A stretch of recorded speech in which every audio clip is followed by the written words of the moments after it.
Desde que eu me entendo por gente, né? No Brasil sempre se falava que o Brasil é o país da piada pronta. E é verdade, você não precisa fazer muito esforço para criar piada no Brasil. Porque você tem umas notícias tão bizarras que já, a piada já vem pronta. Que nem uma vez que a polícia prendeu um traficante chamado Satanás no Espírito Santo. Por incrível que pareça, isso é verdade. Então essas coisas parece que só acontecem no Brasil. Agora foi mais uma do mundo gospel, né, pessoal? Aquele garoto Miguel Oliveira, ele consegue ser tão picareta, mas tão picareta, que até o Malafaia criticou ele. E o engraçado é que já tinham feito uma piada disso, acho que foi o Rabin. Que o Fábio Rabin falou no show semana passada, se não estou enganado, ele falou assim: porra, meu moleque é tão pilantra que até o Malafaia falou: pô, meu, pega leve, você tá exagerando. Sabe aquele recurso de piada quando você fala para exagerar alguma coisa? É o mesmo que você fala assim: porra, meu, o cara roubou tanto que até o Beira-Mar falou: pega leve, meu, pega leve, tá roubando demais. E aconteceu na prática. O Malafaia essa semana criticou esse pastor mirim, não só o Malafaia como o Feliciano. Eu digo: rapaz, o garoto é tão picareta que até os mestres da picaretagem falaram: pô, meu, pega leve, você tá exagerando, você tá enganando demais a galerinha.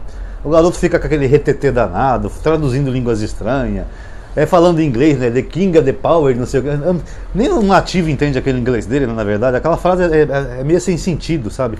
Falando inglês, e cada bobagem, sabe? Eu digo: nossa senhora, é incrível. As pessoas ficaram tão emburrecidas que elas conseguem ser enganadas por um garoto. É só falar que é de Deus, que é de fé, que é Espírito Santo, labachúrias, mistério, que as pessoas acreditam. É mole. Ao ponto do Malafaia e o Feliciano criticar ele. Agora, o Malafaia criticar um garoto por picaretagem, pessoal, também é demais, né, pessoal? Porque o Malafaia... Deixa eu tentar aqui melhor esse microfone, que aqui vai fazer ruído. Que o Malafaia, pessoal, pelo amor de Deus, o Malafaia queria um mês de um aluguel das pessoas. E se o cara tivesse desempregado, era para ele pegar um dinheiro emprestado para dar para a igreja, e depois o cara ainda ter que pagar o aluguel e ainda se virar para pagar o dinheiro emprestado que ele deu para a igreja. É um voto, meu irmão, é um voto de fé. Eu tô com um pouco a voz nasalada, tá, pessoal? Quando eu tô bem constipado, que eu já sofro de sinusite, o tempo mudou aqui em São Paulo e essa minha constipação parece que não passa nunca. Tô até com medo de evoluir para alguma coisa pior, porque eu tô todo entupido, tá? Mas perdão. Mas acho que dá para entender o que eu tô falando, né? Mas enfim, voltando ao Malafaia. O Malafaia é tão pilantra que ele chega a pegar passagens bíblicas que não tem nada a ver com o dízimo, ele transforma em dízimo. Eu fiz um react dele aqui no canal uma vez, que ele pegou uma passagem lá de Elias, que teve uma seca na época de Elias. Aí Elias pega lá um balde d'água para fazer o sacrifício lá de Baal, né? Ele enche aquele lugar de água. O Malafaia conseguiu transformar aquilo em dízimo. Vocês estão vendo só, meu irmão? Mesmo com seca, Elias deu seu tudo de água que ele tinha para agradar o Senhor, meu irmão. Você tem que dar o seu tudo, que Deus vai acabar com a seca financeira da sua vida. Olha que absurdo, o cara pega uma passagem que não tem nada a ver com dízimo, ele consegue transformar em dízimo para ganhar dinheiro.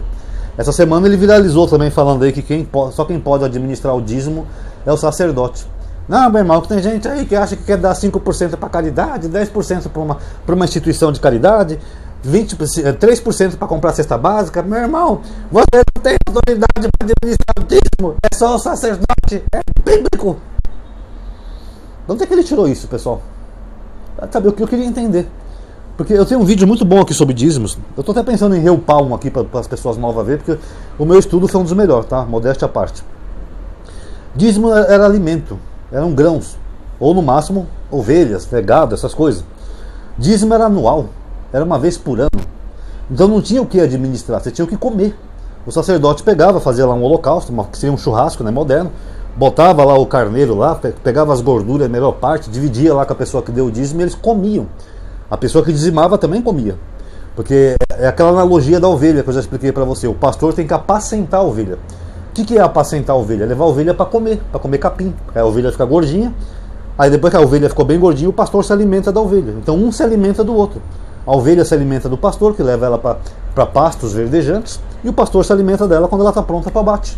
É um ciclo. Agora, o Malafaia alimenta alguém? Que história é essa de administrar dízimo? Fora que tinha o dízimo trienal, que era destinado só para caridade. Isso o Malafaia não fala. É engraçado que ele usa a Bíblia para respaldar o que ele quer. Agora, o que discorda dele, ele nem toca no assunto. Tinha o dízimo trienal e a cada 7 anos tinha um ano sabático, onde não se dava dízimo nenhum. Sabiam disso? Que era para a terra descansar. Depois que você plantou a terra durante 6 anos seguidos, plantou, colheu, deixa a terra descansar um pouco, para recuperar os nutrientes e tal, para não perder a capacidade dela de produzir alimento. Malafaia fala isso para alguém? Então que história é essa de administrar o dízimo? O cara faz um dízimo completamente diferente do da Bíblia e depois vem usar a Bíblia para tentar dizer que o sacerdote pode administrar o dízimo. Fora que essa fala dele, ele está indo completamente contra o valor que seria o valor cristão que Cristo ensinou. Porque Jesus falou, fizeste aos pequeninos, a mim fizeste. Então é muito mais digno alguém pegar uma cesta básica e dar para um pobre, que nem Jesus falou, fizeste a um pequenino, a mim fizeste, do que dar para um cara rico administrar. Fala sério, o cara já tem foguete, tem tudo, tem mansão, tem tudo, ainda quer administrar dízimo de fiel. É mole ou o que mais? Não, mas o jatinho não é meu irmão, é da igreja. Ah, pede. Vê se algum membro da igreja pedir para usar o jatinho para uma emergência, vê se ele libera. É tudo conversa para boi dormir, pessoal, sabe? E é engraçado, né, que o Malafaia, que é faz todas essas pilantragens, aí quer dar bronca no garoto. Na verdade, a bronca do Malafaia e do Feliciano, pessoal, não é porque o garoto esteja fazendo algo que aos olhos dele seja errado. Não, porque eles fazem o mesmo. Na verdade, eles estão com medo de perder a concorrência. O Malafaia já está ficando velho, a igreja dele já não tem mais aquela força toda que tinha antigamente, até porque ele já mudou 500 vezes de discurso. Quando ele era novo e tinha bigode, ele era contra a teologia da prosperidade, ele falava que era um besterol. Hoje ele é o maior expoente dela. Malafaia era contra a política misturada com a igreja. Tem vídeo dele falando isso, que a igreja não é lugar de política, que a igreja é do Senhor Jesus e o Senhor Jesus não tem título de eleitor. Hoje ele é um defensor político do bolsonarismo e do Bolsonaro. Então o Malafaia mudou tanto ao longo desses anos que ele foi perdendo um pouco a força dele. Claro, as pessoas estão vendo que a voz profética, né, como ele diz, é uma voz confusa, que muda conforme a conveniência. Isso não é de Deus, pessoal. O próprio Jesus falou que a palavra do homem de Deus seja sim, sim, não, não. O que passa disso é procedência maligna. Que é o Malafaia, uma hora ele é uma coisa, outra hora ele é outra. Quando o Bolsonaro foi candidato, ele foi o que mais meteu o pau no Bolsonaro. Sabe, falou que o Bolsonaro não tinha as 3 qualidades básicas para ser presidente. Na outra semana já virou o maior apoiador do cara. Ué, como é que você vai confiar num cara assim, pessoal? Então ele está implicando com o garoto, ele e o Feliciano, é porque eles estão vendo que o garoto está surgindo como uma força religiosa que vai captar esses seguidores dele para ele. E o garoto tem intenções políticas. Ele até falou recentemente que ele gostaria de ser até presidente do Brasil. É engraçado, né? Porque ele falou que nasceu sem cordas, sem as cordas vocais, sem tímpano, e quer ser presidente. Bom, nós já tivemos um presidente sem cérebro, né? Quem sabe um sem tímpano e sem cordas vocais seja melhor, né? Mas enfim, ele não esconde a pretensão política dele. E é isso que está assustando o Malafaia, porque o Malafaia ele usa a igreja como moeda política. Como ele tem várias igrejas lá de VEC, ele sempre inaugura uma nova em outro lugar, não sei aonde. Cada igreja lotada que ele tem são eleitores. E é assim que ele intimida os políticos, até os políticos que ele quer, principalmente evangélicos, que ele quer que faça o que ele quer. O Malafaia falou uma vez, eu elejo quem eu quiser, meu irmão. E é assim que ele intimida os políticos. Por exemplo, quando ele quer aprovar uma coisa, ele fala assim, meu irmão, o político que quer aprovar esse projeto nefasto nunca mais vai ter apoio da igreja, você nunca mais vai se reeleger. É assim que ele faz. Então se surge uma outra força do mal, demoníaca, que vai captar esses trouxas e vai ter um número maior, podendo pegar os seguidores dele do Feliciano, quem vai ter a força política vai ser o garoto. Que garotinho danado, né, pessoal? 15 anos, já é uma força política, já está assustando os gigantes como Malafaia e Feliciano, consegue enganar a gente adulta de uma maneira bem patética, né, bem trouxa. Rapaz, se esse garotinho não for o anticristo, olha, eu apostaria minhas fichas nele. Até eu fiz uma postagem aqui brincando, tá, sobre o Papa, né, do Trump vestido de Papa. Pessoal, o anticristo não tem, tá? Ali foi só uma brincadeira.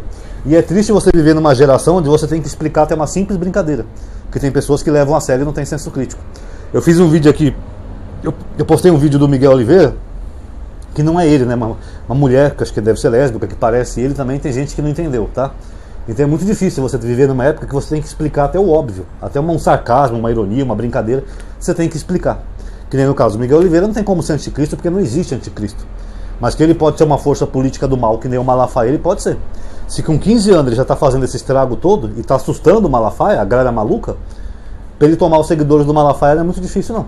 Até porque os seguidores do Malafaia e do Feliciano, eles gostam disso. É pão e circo. Eles gostam de palhaçada, falar em línguas, reteté, fingir que está recebendo o Espírito Santo. Eles gostam disso, palhaçada. Então o Malafaia está vendo a força dele cair para um garoto. Um garoto que, diga-se de passagem, que já está dando um banho em muita gente velha por aí. Tá bom? Vamos aguardar e ver o que vai acontecer. Mas eu acho bem feito pro Malafaia. Quer ver mais um último exemplo, só para encerrar o vídeo? O Malafaia era defensor do Trump. Depois que o Trump começou a expulsar os imigrantes de lá, as igrejas dele ficaram vazias, ele começou a fazer campanha para que o Trump acabasse com a política anti-imigração dele.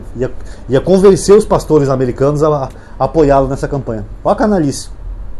Nunca ligou para imigrantes, mas só porque os imigrantes eram o maior público das igrejas dele, agora ele ficou preocupadíssimo e já parou de apoiar o Trump. Essa é a voz profética, esse é o Malafaia. E tem trouxa que acredita, né? Enfim, é como diz aquele ditado, né? Só existe o malandro porque existe otário. Todo dia um otário e um malandro sai de casa, uma hora eles acabam se encontrando, né? Enfim.